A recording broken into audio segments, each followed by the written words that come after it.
നിങ്ങൾക്ക് dental cavity അഥവാ പല്ലിലെ പോടൊക്കെ ഒരാളിൽ നിന്ന് മറ്റൊരാളിലേക്ക് പകരാനുള്ള സാധ്യതയുണ്ടോ? അതുപോലെ കിസ്സിംഗ് വഴി പകരാൻ സാധ്യതയുള്ള അസുഖങ്ങൾ എന്തൊക്കെയാണ്? ഇനി കിസ്സിംഗ് വഴി അസുഖങ്ങൾ പകരാതിരിക്കാൻ വേണ്ടിയിട്ട് എന്താണ് ശ്രദ്ധിക്കേണ്ടത്? നിങ്ങളുടെ പാർട്ട്ണറിനെ കിസ് ചെയ്യുന്നത് വഴി നിങ്ങൾക്ക് കിട്ടുന്ന ഗുണങ്ങൾ എന്തൊക്കെയാണ്? ഇതെല്ലാം നമുക്ക് ഈ വീഡിയോയിൽ ഡിസ്കസ് ചെയ്യാം. കിസ്സിങ്ങിലൂടെ പകരാൻ സാധ്യതയുള്ള 3 അസുഖങ്ങൾ എന്തൊക്കെയാണെന്ന് നോക്കാം. അതിൽ മൂന്നാമത്തേത് തീർച്ചയായിട്ടും നിങ്ങൾക്ക് ഒരു പുതിയ അറിവായിരിക്കും. ഇനി അത് അങ്ങനെ അല്ല എന്നുണ്ടെങ്കിൽ തീർച്ചയായിട്ടും നിങ്ങൾക്ക് കമന്റ് സെക്ഷനിൽ കമന്റ് ചെയ്യാവുന്നതാണ്. ഹലോ ഫ്രണ്ട്സ്, ഞാൻ doctor Rachana Saleem. Welcome to my YouTube channel. റിസർച്ചുകൾ പറയുന്നത് കിസ്സിങ്ങിലൂടെ 80 മില്യൺ ടൈപ്പ് ഓഫ് ബാക്ടീരിയാസിന്റെ എക്സ്ചേഞ്ച് നടക്കാനുള്ള സാധ്യതയുണ്ട്. ഇത് നോർമൽ കിസ്സിംഗ് അല്ല ഞാൻ ഉദ്ദേശിച്ചത്. ഇന്റൻസ് ആയിട്ടുള്ള ഇന്റിമേറ്റ് കിസ്സിംഗ് അല്ലെങ്കിൽ ഫ്രഞ്ച് കിസ് ഒക്കെ വഴിയിട്ടാണ് നമുക്ക് മൗത്ത് ടു മൗത്ത് കിസ് ഒക്കെയാണ് കൂടുതലായിട്ടും ബാക്ടീരിയാസ് പകരാൻ വേണ്ടിയിട്ട് കാരണമാകാറുള്ളത്.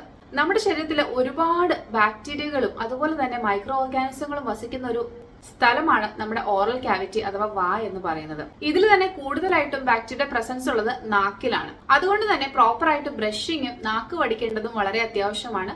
ഇനി നമ്മുടെ ആദ്യത്തെ ചോദ്യത്തിലേക്ക് കിടക്കാം. ഇതുപോലുള്ള ഇന്റൻസ് കിസ്സിംഗ് വഴി ക്യാവിറ്റീസ് പകരാനുള്ള സാധ്യതയുണ്ടോ? തീർച്ചയായിട്ടും ഉണ്ട് എന്നാണ് റിസർച്ചുകൾ പറയുന്നത്. എന്റെ പല വീഡിയോയിലും ഞാൻ പറഞ്ഞിട്ടുണ്ട്, നമുക്ക് വായിൽ ഡെന്റൽ ക്യാവിറ്റി ഉണ്ടാക്കുന്നത് സ്ട്രെപ്റ്റോകോക്കസ് മ്യൂട്ടൻസ് എന്ന് പറയുന്ന ബാക്ടീരിയകളാണ്. അപ്പൊ ഈ ബാക്ടീരിയ ഉണ്ടാക്കുന്നത് കൊണ്ട് തന്നെ ഇത് കിസ്സിങ്ങിലൂടെയോ അല്ലെങ്കിൽ സ്ട്രോ ഷെയർ ചെയ്യുന്നതിലൂടെയോ അതല്ലെങ്കിൽ നമ്മൾ ഒരു ഡ്രിങ്ക് ഷെയർ ചെയ്യുന്നതിലൂടെയൊക്കെ നമുക്ക് ഒരാളിൽ നിന്ന് മറ്റൊരാളിലേക്ക് ഈ ബാക്ടീരിയ ട്രാൻസ്മിറ്റ് ചെയ്യാനുള്ള സാധ്യതയുണ്ട്. ഇങ്ങനെ ട്രാൻസ്മിറ്റ് ചെയ്താലും പ്രോപ്പറായിട്ട് ഓറൽ ഹൈജീൻ മെയിൻറ്റെയിൻ ചെയ്യുകയാണെങ്കിൽ ഇത് നിങ്ങൾക്ക് ക്യാവിറ്റി ഉണ്ടാക്കാനുള്ള സാധ്യത കുറയ്ക്കുന്നു. അപ്പൊ കുട്ടികളിൽ പ്രത്യേകിച്ച് ഇൻഫൻസ് അതായത് നവജാത ശിശുക്കൾക്കൊക്കെ തീർച്ചയായിട്ടും ചുണ്ടിലുമ്മ കൊടുക്കുന്നതൊക്കെ അവോയ്ഡ് ചെയ്യുക. കിസ്സിംഗ് തന്നെ അവോയ്ഡ് ചെയ്യുന്നതാണ് ഏറ്റവും നല്ലത്. ഇത് അവർക്ക് പലതരത്തിലുള്ള ഇൻഫെക്ഷൻസുകൾ വരാതിരിക്കാൻ വേണ്ടിയിട്ട് സഹായിക്കും. സ്നേഹം കാണിക്കാൻ വേണ്ടിയിട്ട് നവജാത ശിശുക്കളെ എടുത്ത് ചുണ്ടിലൊന്നും ഉമ്മ കൊടുക്കരുത്. തീർച്ചയായിട്ടും അത് അവരിൽ വളരെ വലിയ ദൂഷ്യവശങ്ങളിലേക്ക് കൊണ്ടെത്തിക്കുമെന്നുള്ള കാര്യത്തിൽ സംശയമൊന്നുമില്ല. അതുകൊണ്ട് തന്നെ പേരൻസ് ഒഴികെയുള്ള ആൾക്കാർ കുട്ടികളെ ചുംബിക്കാതിരിക്കുന്നതാണ് ഏറ്റവും നല്ലത്. കിസ്സിംഗ് എന്ന് പറയുന്നത് ഒരു ഹെൽത്തി ആക്ട് ആണ്. ഇത് നമുക്ക് പലതരത്തിലുള്ള സ്ട്രെസ് റിലീഫിനും അതുപോലെ ആൻസൈറ്റി കുറയ്ക്കാനും ഹാപ്പി ഹോർമോണിന്റെ സെക്രീഷനും ഇമ്മ്യൂണിറ്റി ബൂസ്റ്റ് ചെയ്യാനും ഒക്കെ സഹായിക്കുന്നുണ്ട്.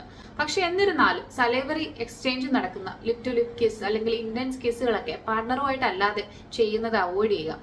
അല്ലാന്നുണ്ടെങ്കിൽ നമുക്ക് പലതരത്തിലുള്ള ഇൻഫെക്ഷൻസുകൾ വരാനുള്ള സാധ്യതയുണ്ട്. കിസ്സിങ്ങിലൂടെ പകരാൻ സാധ്യതയുള്ള 3 കാര്യങ്ങൾ എന്തൊക്കെയാണ്?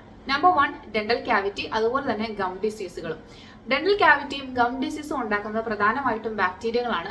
അപ്പൊ ഇങ്ങനെയുള്ള ബാക്ടീരിയകളുടെ എക്സ്ചേഞ്ച് കിസ് ചെയ്യുമ്പോൾ നടക്കുന്നുണ്ട്. അതുകൊണ്ട് തന്നെ ഇത് മറ്റൊരാളിൽ നിന്ന് മറ്റൊരാളിലേക്ക് പകരാനുള്ള സാധ്യതയുണ്ട്. ഇത് പ്രിവെന്റ് ചെയ്യാൻ വേണ്ടിയിട്ട് തീർച്ചയായിട്ടും ഓറൽ ഹൈജീൻ മെയിൻറ്റെയിൻ ചെയ്യുക. അതായത് 2 നേരം ബ്രഷ് ചെയ്യുക, അതുപോലെ തന്നെ ഡെന്റൽ ഫ്ലോസ് യൂസ് ചെയ്യുക. പിന്നെ എവറി 6 മന്ത്സ് ഡെന്റിസ്റ്റിനെ വിസിറ്റ് ചെയ്തിട്ട് പല്ലിൽ സ്കെയിലിംഗ് ചെയ്തിട്ട് പല്ലിൽ ക്ലീൻ ചെയ്യുന്നത് മോണരോഗങ്ങൾ അവോയ്ഡ് ചെയ്യാനും അതുപോലെ തന്നെ ഡെന്റൽ ക്യാവിറ്റി അവോയ്ഡ് ചെയ്യാനും ഒക്കെ നിങ്ങളെ സഹായിക്കും. നമ്പർ 2, വിവിധ തരത്തിലുള്ള ഇൻഫെക്ഷൻസ് അല്ലെങ്കിൽ അസുഖങ്ങൾ.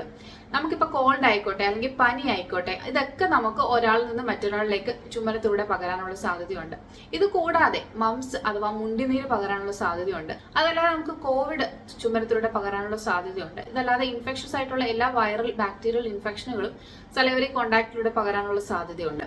ഇതല്ലാതെ നമുക്ക് ഹെപ്പറ്റൈറ്റിസ് ബി പോലുള്ള അസുഖങ്ങൾ ചുമലത്തിലൂടെ പകരാനുള്ള സാധ്യതയുണ്ട്. ഹെപ്പറ്റൈറ്റിസ് ബി ഏറ്റവും കൂടുതൽ ഉമിനീരിലൂടെയാണ് പകരുന്നത്. അപ്പൊ അതുകൊണ്ട് തന്നെ നമുക്ക് കിസ്സിങ്ങിലൂടെ ഡയറക്റ്റ് ഹെപ്പറ്റൈറ്റിസ് ബി എക്സ്പോഷർ വരാനുള്ള സാധ്യതയുണ്ട്.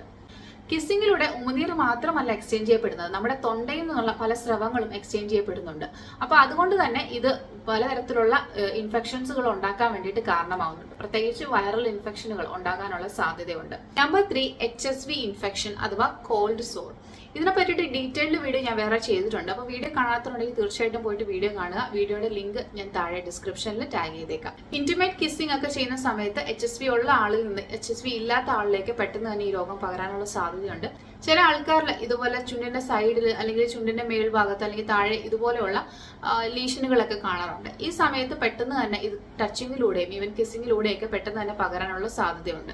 അപ്പൊ അതുകൊണ്ട് നമ്പർ 3 ആയിട്ട് ഏറ്റവും കൂടുതൽ ശ്രദ്ധിക്കേണ്ട കാര്യം HSV ഇൻഫെക്ഷനുകൾ വരാനുള്ള സാധ്യതയുണ്ട്. അപ്പൊ കിസ്സിംഗ് നല്ലതാണോ ചീത്തയാണോ? നിങ്ങൾക്കൊരു കൺഫ്യൂഷൻ ഉണ്ടായി കാണും. അപ്പൊ കിസ് ചെയ്യുന്നത് കൊണ്ട് ഇത്രയൊക്കെ പ്രശ്നങ്ങൾ ഉണ്ടോ എന്നുള്ളത്. തീർച്ചയായിട്ടും പ്രശ്നങ്ങളുണ്ട്. പക്ഷെ എന്നിരുന്നാലും കിസ്സിങ്ങിന് ഒരുപാട് ബെനിഫിറ്റുകളുണ്ട്. കിസ് ചെയ്യുമ്പോൾ നമ്മുടെ ബ്രെയിനിൽ സെറട്ടോണിനും ഡോപ്പാമൈനും ഉത്പാദിപ്പിക്കപ്പെടുന്നു. ഇത് രണ്ടും നമ്മുടെ സ്ട്രെസ് ലെവൽ കുറയ്ക്കാൻ വേണ്ടി വളരെയധികം ഹെൽപ്പ് ചെയ്യുന്ന കെമിക്കൽസ് ആണ്. കിസ് ചെയ്യുമ്പോൾ നമ്മുടെ ബ്രെയിനിൽ കോർട്ടിസോളിന്റെ അളവ് കുറയുന്നുണ്ട്. ഇതുവഴി തന്നെ നമുക്കൊരു സെൽഫ് എസ്റ്റീം ഒക്കെ ബിൽഡ് ചെയ്യാൻ വേണ്ടിയിട്ട് ഇത് സഹായിക്കാറുണ്ട്. അതുപോലെ തന്നെ നമ്മുടെ പാർട്ട്ണറുമായിട്ട് കൂടുതൽ ബോണ്ടിങ്ങിന് നമുക്ക് കിസ്സിംഗ് ഹെൽപ്പ് ചെയ്യും. കിസ് ചെയ്യുമ്പോൾ ഓക്സിറ്റോക്സിൻ ഹോർമോണിന്റെ അളവ് കൂടാറുണ്ട്. അപ്പോൾ അതുകൊണ്ട് തന്നെ ഇത് ഹെൽത്തി ആയിട്ടുള്ള ലോങ് ടേം ആയിട്ടുള്ള ഒരു റിലേഷൻഷിപ്പിന് അഫെക്ഷനും അറ്റാച്ച്മെന്റും കൂട്ടാനും അതുപോലെ തന്നെ ലോങ് ടേം ആയിട്ടുള്ള ഒരു നല്ല റിലേഷൻഷിപ്പിനും ഹെൽപ്പ് ചെയ്യുന്നു. കിസ് ചെയ്യുന്ന സമയത്ത് ഹാർട്ട് ബീറ്റ് കൂടുതലായിരിക്കും. അപ്പോൾ അതുകൊണ്ട് തന്നെ ഇത് നമ്മുടെ ബ്ലഡ് വെസൽസിനെ ഡയലേറ്റ് ചെയ്യാനും BP കുറയ്ക്കാനും സഹായിക്കും. 2009 പബ്ലിഷ് ചെയ്ത വെസ്റ്റേൺ ജേർണൽ ഓഫ് കമ്മ്യൂണിക്കേഷനിൽ പറയുന്നത് റെഗുലർ ആയിട്ട് കിസ് ചെയ്യുന്നവരിൽ ബ്ലഡ് കൊളസ്ട്രോൾ ലെവൽ കുറയും എന്നാണ്. അതുപോലെ തന്നെ നിങ്ങളുടെ പാർട്ണറുമായിട്ട് കിസ് ചെയ്യുമ്പോൾ നമ്മുടെ വായിലുള്ള സലൈവ പരസ്പരം എക്സ്ചേഞ്ച് ചെയ്യപ്പെടുകയും ഇതുവഴി പുതിയ ജേംസുമായിട്ട് അതായത് പുതിയ മൈക്രോ ഓർഗാനിസമായിട്ട് നമ്മുടെ ബോഡി എക്സ്പോസ് ആവുകയും ഇതുവഴി ഇമ്മ്യൂണിറ്റി കൈവരിക്കാൻ സാധിക്കുകയും ചെയ്യുന്നു എന്ന് പല പഠനങ്ങളും പറയുന്നുണ്ട്. നമ്മൾ കിസ് ചെയ്യുമ്പോൾ നമ്മുടെ ഫേസിലുള്ള 24 മസിൽസിനും ഒരു വർക്കൗട്ട് കൊടുക്കുന്ന പോലെ തന്നെയാണ്. ഇത് ഫേസ് ട്രിം ആവാനും അതുപോലെ ഫേസ് മസിൽസ് ടൈറ്റ് ആവാനും ഒക്കെ ഹെൽപ്പ് ചെയ്യും.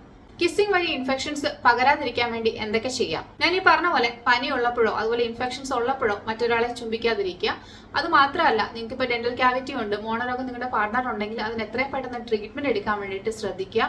ഇത് വായിൽ വെച്ചുകൊണ്ടിരിക്കും തോറും ഈ ബാക്ടീരിയയുടെ എമൗണ്ട് കൂടുതലാവുകയും ഇത് മറ്റുള്ള പല്ലുകളെ ബാധിക്കുകയും അതുപോലെ തന്നെ നിങ്ങളെ അഫക്ട് ചെയ്യാനുമുള്ള സാധ്യതയുണ്ട്. അപ്പോൾ അതുകൊണ്ട് തീർച്ചയായിട്ടും പാർട്ണറിന് ക്യാവിറ്റിയോ അതുപോലെ മോണരോഗങ്ങളൊക്കെ ഉണ്ടെങ്കിൽ അതിന് എത്രയും പെട്ടെന്ന് ട്രീറ്റ്മെന്റ് എടുക്കാൻ വേണ്ടി ശ്രദ്ധിക്കുക. അത് മാത്രമല്ല, പ്രോപ്പറായിട്ട് ഓറൽ ഹൈജീൻ മെയിൻറ്റെയിൻ ചെയ്യുക. രാവിലെയും രാത്രിയും ബ്രഷ് ചെയ്യുക. അതുപോലെ തന്നെ ഫ്ലോസിംഗിന്റെ കാര്യവും ശ്രദ്ധിക്കുക. അതുപോലെ തന്നെ ബാക്ടീരിയക്ക് ഏറ്റവും ഇഷ്ടമുള്ള ഒരു പ്ലേസ് ആണ് നമ്മുടെ ടങ് എന്ന് പറയുന്നത്. ടങ് ക്ലീൻ ചെയ്യാൻ വേണ്ടിയിട്ട് തീർച്ചയായിട്ടും ശ്രദ്ധിക്കണം. റെഗുലർ ആയിട്ട് ടങ് ക്ലീൻ ചെയ്യുക. ബ്രഷിന്റെ ബാക്കിൽ ഇതുപോലെയുള്ള സെറേഷൻസ് ഉണ്ടാവുമല്ലോ, അത് വെച്ച് ക്ലീൻ ചെയ്യാം. അല്ലെങ്കിൽ ബ്രഷ് വെച്ച് തന്നെ സോഫ്റ്റ് ആയിട്ട് ഒരു 2-3 സ്ട്രോക്ക് കൊടുത്താൽ തന്നെ ക്ലീൻ ആവും. അതല്ലാന്നുണ്ടെങ്കിൽ നമുക്ക് ടങ് ക്ലീനേഴ്സ് യൂസ് ചെയ്യാവുന്നതാണ്. അതുപോലെ തന്നെ വായിൽ എന്തെങ്കിലും അൾസറുകളോ ചുണ്ടിന്റെ സൈഡിൽ ഇതുപോലെ എന്തെങ്കിലും ലീഷനുകളോ മുറിവുകളോ ഒക്കെ ഉണ്ടെങ്കിൽ കിസ്സിങ് അവോയ്ഡ് ചെയ്യുന്നതാണ് നല്ലത്.